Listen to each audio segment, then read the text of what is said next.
ஒரு பசுமையான காடு இருந்துச்சு. அதுக்கு நடுவுல ஒரு அழகான கிராமம் இருந்துச்சு. அங்க ஒரு குட்டி முயல் வாழ்ந்து வந்துச்சு. அதோட பேர் ராமு. அவன் எப்பவுமே சிரிச்சுக்கிட்டு சந்தோஷமா இருப்பான். தினமும் ஒரு வயசான ஆமை மெதுவாக நடந்து போகும். அந்த வயசான ஆமை ரொம்ப புத்திசாலியான ஆமை. அந்த முயல் அந்த வயசான ஆமை நடந்து போறப்ப அந்த ஆமைக்கு கை காட்டும். அந்த ஆமை ராமுவை பார்த்து, என்னோட நடந்து வா, நான் உனக்கு ஞானமுள்ள கதைகள் சொல்றேன் அப்படின்னு சொல்லும். அதுக்கு ராமு சிரிச்சுக்கிட்டே, ஐயோ தாத்தா, நீங்க ரொம்ப மெதுவா நடக்கிறீங்க. அப்புறம் எனக்கு அறிவான கதை வேணாம். எனக்கு சந்தோஷமா இருந்தா போதும். அதனால நான் உங்களோட வரல. நீங்க போங்க அப்படின்னு சொன்னான். ஒரு நாள் ராமு நடந்து போறப்போ 3 குரங்குகளை பார்த்தான். அவங்களோட பேர் என்ன தெரியுமா? மிக்கு, ஜக்கு, டக்கு. அந்த 3 குரங்குகளும் ஒரு மரத்துல ஆட்டம் போட்டு சத்தமா சிரிச்சுக்கிட்டு கத்திக்கிட்டு குதிச்சுக்கிட்டு இருந்தாங்க. அவங்க ராமுவை பார்த்து, ராமு எங்க போற நீ? எங்க கூட வா, நாம சந்தோஷமா இந்த ஊரை சுத்தலாம் வா அப்படின்னு கூப்பிட்டாங்க. அவங்க ராமுவை பார்த்து, ராமு எங்க போற நீ? எங்க கூட வா, நாம சந்தோஷமா இந்த ஊரை சுத்தலாம் வா அப்படின்னு கூப்பிட்டாங்க. 3 குரங்கும் ஒரு விவசாயி வீட்டுக்கு பின்னாடி போனாங்க. ராமுவும் அவங்க கூட போனான். அங்க ஒரு வண்டியில நிறைய பழங்களை வச்சு இருந்தாங்க. 3 குரங்கும் அந்த வண்டியில ஏறி பழங்களை நாசம் பண்ணுனாங்க. வண்டியிலிருந்து எடுத்த மாம்பழங்கள் அந்த வீட்ல கட்டி வச்சிருந்த மாடுங்க மேல எரிஞ்சு சத்தம் போட்டு ஆட்டம் போட்டாங்க. 3 குரங்கும் அந்த வண்டியில ஏறி பழங்களை நாசம் பண்ணுனாங்க. வண்டியிலிருந்து எடுத்த மாம்பழங்கள் அந்த வீட்ல கட்டி வச்சிருந்த மாடுங்க மேல எரிஞ்சு சத்தம் போட்டு ஆட்டம் போட்டாங்க. அந்த குரங்குகள் ஒரு ஆத்த தாண்டி ஒரு தோட்டத்துல பெரிய மாம்பழ மரம் இருக்கிறத பாக்குறாங்க. அங்க போலாம்னு முடிவு பண்ணி அந்த ஆத்துல குதிக்கலாம்னு சொன்னாங்க. ராமு கொஞ்சம் தயங்கி நின்னான். அதுக்கு அவங்க, ஐயோ நீ பயந்தாங்கோலி முயலா அப்படி சொல்லி ஏளனமா சிரிச்சாங்க.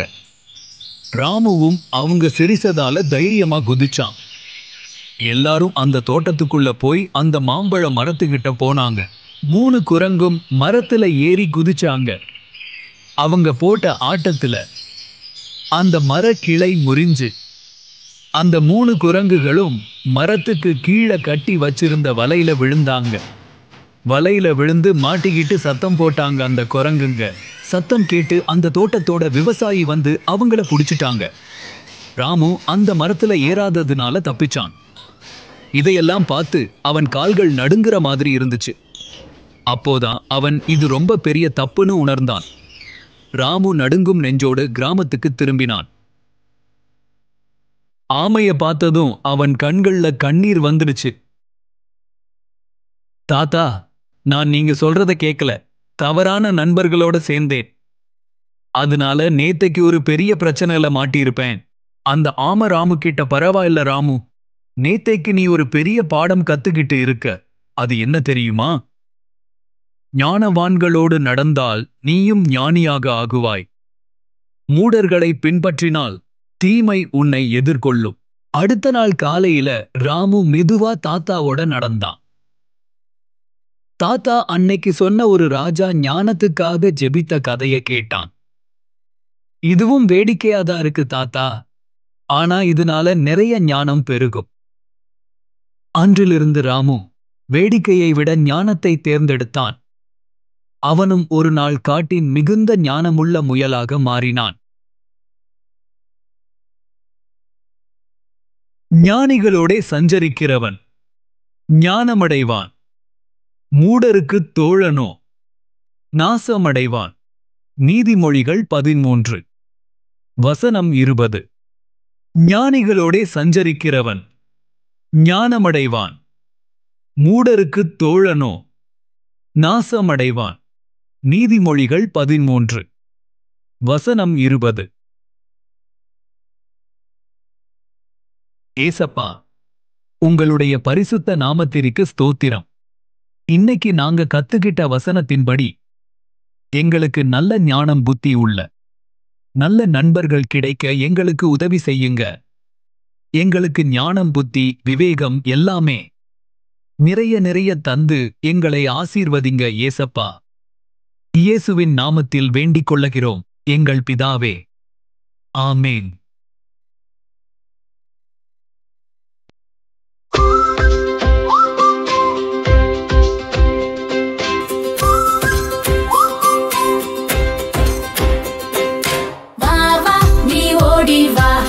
கற்றுக்கொள்ள நீயும் வா, ஞானத்தை கற்றுக்கொள்வோம், புத்தியை கற்றுக்கொள்வோம், அறிவை தேடிக்கொள்வோம், வாழ்க்கையில் உயர்வோம்.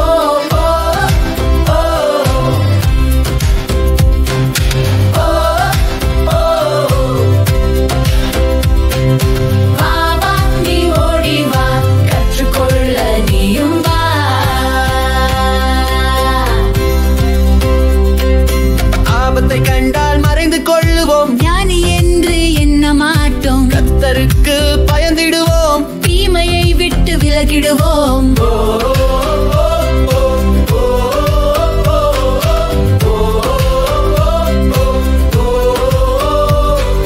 வா வா நீ ஓடி வா, கற்றுக்கொள்ள நீயும் வா.